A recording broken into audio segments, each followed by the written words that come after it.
Hi friends, welcome to Vikram vlogs. So ఎలా ఉన్నారు అందరూ? సో మీరు ముందుగా మన ఛానల్ని ఫస్ట్ టైం చూసినట్టయితే సబ్స్క్రైబ్ చేయండి, అలాగే మీ ఫ్రెండ్స్కి అయితే షేర్ చేయండి. సో మీరు సబ్స్క్రైబ్ చేసినట్టయితే నేను ఎప్పుడైతే జాబ్ అనేది ఓపెన్ అవుతుందో సో నేను వెంటనే పోస్ట్ చేస్తాను. సో దాని ద్వారా మీకైతే జల్దీ నోటిఫికేషన్ ద్వారా మన వీడియో అయితే రావడం జరుగుతుంది. సో మీరు వెంటనే అప్లై చేసినట్టయితే మీ జాబ్ అనే ఆ, ఈ జాబ్ రోల్కి అయితే మీ రెజ్యూమ్ అనేది సెలెక్ట్ కానీ అయితే మేజర్ ఛాన్సెస్ ఉంటాయి. So first come first process ఉంటుంది కాబట్టి సో మీరు సబ్స్క్రైబ్ చేసి సో జల్దీ అప్లై చేయడానికైతే ట్రై చేయండి. సో ఈరోజు మన వీడియోలో కంటెంట్ ఏంటంటే మనకి అమెజాన్ నుంచి వెళ్ళి ఒక కొత్త జాబ్ రోల్కి అయితే హైరింగ్ జరుగుతుంది. సో రోల్ నేమ్ వచ్చేసి content reviewer. So content reviewer and దీనికి మనకి 0 to 3 ఇయర్స్ ఎక్స్పీరియన్స్ ఉన్న వాళ్ళైతే ఎలిజిబుల్ ఉన్నారు. అండ్ దీనికి ప్యాకేజ్ వచ్చేసి మనకి 1 to 3.5 lakhs per annum ఉంది. అండ్ హైరింగ్ లొకేషన్ వచ్చేసి బెంగళూరు. సో బెంగళూరు లొకేషన్ అయితే నుంచి అయితే ఈ జాబ్ రోల్కి అయితే హైరింగ్ జరుగుతుంది. సో ముందుగా సో మీకు ఇది ఏమంటారు ఇక్కడ ఈ పోస్టెడ్ వచ్చేసి జస్ట్ నో పోస్ట్ చేశారు. ఇది వచ్చేసి మనకి జస్ట్ నో అంటే ఇంతకుముందే ఈ జాబ్ రోల్కి అయితే హైరింగ్ జరిగింది. సో మేజర్ ఓపెనింగ్స్ వచ్చేసి 20 ఓపెనింగ్స్ అయితే ఉన్నాయి. సో ముందుగా మనం జల్దీ అప్లై చేసినట్టయితే మన రెజ్యూమ్ షార్ట్ లిస్ట్ అయ్యి మనకి ఎగ్జామ్ ఇన్విటేషన్ రానికి అయితే ఛాన్స్ ఉంది. సో మీరు ఇక్కడ వాళ్ళు కింద ఫస్ట్ జాబ్కి రెస్పాన్సిబిలిటీస్ అనేది చూద్దాం మనం. The key responsibility include as a content reviewer you will work towards the review of advertisements from Amazon. So Amazon నుంచి వచ్చే మనం అడ్వర్టైజ్మెంట్స్ అయితే మనం రివ్యూ చేయాల్సి ఉంటుంది. And dynamic advertising programme key responsibilities include review and audit the video advertisements. So మనం review చేసి వాటిని ఆడిట్ చేయాల్సి ఉంటుంది ఏదైతే వీడియో అడ్వర్టైజ్మెంట్స్ ఉంటాయో.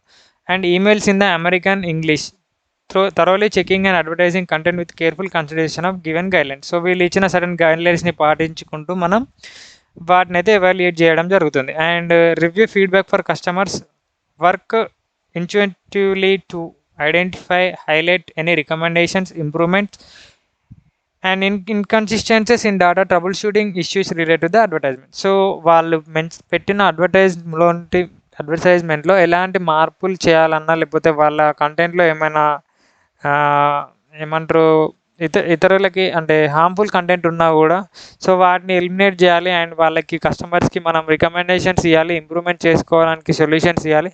సో ఇలాంటి మన రివ్యూ అండ్ ఆడిట్ అనేది చేయాల్సి ఉంటుంది. అండ్ దీనికి వచ్చేసి బ్యాచిలర్ డిగ్రీ అనేది కంపల్సరీ ఉంది. And speak right and English fluently. And మనకి ఎంఎస్ ఎక్సెల్తోనైతే ఎంఎస్ ఆఫీస్ ప్రొడక్ట్స్ అయితే మనకు ఎక్స్పీరియన్స్ అనేది ఉండడం జరుగుతుంది. సో దీనికి కంటెంట్ రోల్ నేమ్ వచ్చేసి కంటెంట్ మోడరేటర్ అండ్ 1.35 పారాగ్రామ్. ఇండస్ట్రీ వచ్చేసి ఈ-కామర్స్. సో డిపార్ట్మెంట్ వచ్చేసి కంటెంట్ ఎడిటోరియల్ జర్నలిజం. అండ్ ఇది వచ్చేసి ఒక ఫుల్ టైం రోల్ ఉంది, అలాగే పర్మనెంట్ రోల్ ఉంది. సో బేస్డ్ అపాన్ మన పర్ఫార్మెన్స్ అండ్ ఎగ్జామ్ ఎవాల్యుయేషన్ మనకైతే పర్మనెంట్ ఫుల్ టైం అనేది డిసైడ్ అవుతుంది. సో నెక్స్ట్ మనకి జాబ్ లింక్ మీరు ఎలా అప్లై చేయాలంటే నేను కింద వీడియో డిస్క్రిప్షన్లో మనకైతే జాబ్ లింక్ ఇచ్చినా మీరు అక్కడ చూడ అయితే అప్లై చేసుకోవచ్చు. సో మీరు వెంటనే ఆ జాబ్ లింక్ ఓపెన్ చేసినట్టయితే మీకు ఈ పేజ్ అయితే ఓపెన్ అవుతుంది. So ads content reviewer Bengaluru location నుంచి. సో మీరు సోర్స్ డీటెయిల్స్ సెలెక్ట్ చేసుకోవాలి అండ్ పర్సనల్ డీటెయిల్స్ యూజ్ చేయాలి. నెక్స్ట్ సిటిజన్షిప్ సెలెక్ట్ చేసుకోవాలి. Next disability and address details అన్నీ కూడా ఇచ్చేయాలి. హైయెస్ట్ ఎడ్యుకేషన్ ప్రొఫైల్ ఉంటే అది ఇచ్చేయాలి. అండ్ ఎక్స్పీరియన్స్ డీటెయిల్స్ ఇచ్చేయాలి. అదర్ డీటెయిల్స్ అన్నీ కూడా ఎస్ అని క్లిక్ చేయాలి. అండ్ పాన్ కార్డ్ నెంబర్ ఇచ్చేయాలి. నెక్స్ట్ ఎలక్ట్రానిక్ ఆధార్ కార్డ్ అంటే ఎస్ క్లిక్ చేయాలి. And I'm previously Amazon employment details ఉంటే అవి కూడా ఇచ్చేయాలి. సో దాన్ని బట్టి కూడా మనకి ప్యాకేజ్ అనేది డిసైడ్ అయ్యే ఛాన్స్ ఉంది. అండ్ నెక్స్ట్ మన రెజ్యూమ్ అనేది కూడా ఏదైతే జాబ్ డిస్క్రిప్షన్కి సంబంధించి డేటా ఉందో సో దానికి సంబంధించి మన రెజ్యూమ్ని ఎడిట్ చేసుకున్నట్లయితే మన రెజ్యూమ్ అనేది షార్ట్ లిస్ట్ కానీ అయితే ఛాన్స్ ఉంటుంది. నెక్స్ట్ ఇక్కడ ఫోటో దిగి చెక్ బాక్స్ క్లిక్ చేసిన వెంటనే మన ప్రొఫైల్ అయితే సబ్మిట్ అవ్వడం జరుగుతుంది. సో మన ప్రొఫైల్ అనేది ఎలిజిబుల్ ఉంటే మనకి ఎలిజిబిలిటీ ఈమెయిల్ అయితే రావడం జరుగుతుంది. నెక్స్ట్ ఎగ్జామ్ ఇన్విటేషన్ వస్తుంది. So all the best friends. And exam అనేది అటెంప్ట్ చేసి ఇంటర్వ్యూ ఇచ్చినట్టయితే మనకైతే జాబ్ రావడం జరుగుతుంది. So all the best. Thank you for watching this video and please subscribe my channel. Thank you.